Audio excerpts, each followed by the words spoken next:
To these types of objects that I make, which are largely three-dimensional freestanding sculptures, but also wall reliefs that I combine with leather, sometimes some reclaimed metals, and they're always in these very abstract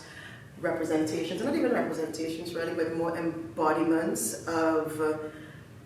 body parts, female body parts, and more than body parts, but sensations. I use my work and my practice as a way to critique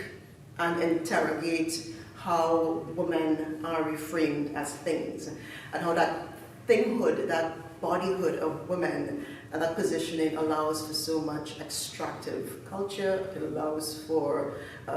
denial of agency, and I use that to question how those denials allow for a lot of repressions in terms of women's bodily rights and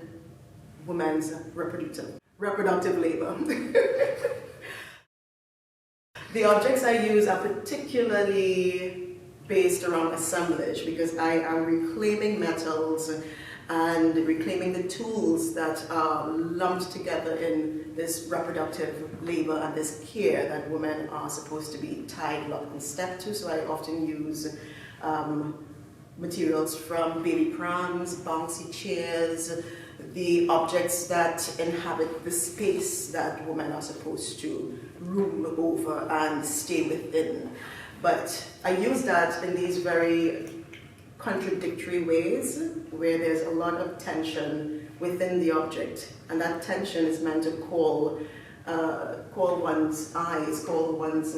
own questioning to wonder why we are in that situation, but also how do we get out of that entanglement. I particularly like to use objects that I have in my collection, or things that my own kids have used, and some of the pieces that I'm using here in the push and the pull at the Lightbox are actually from my own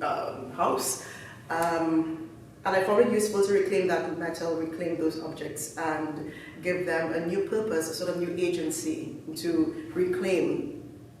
what was stolen.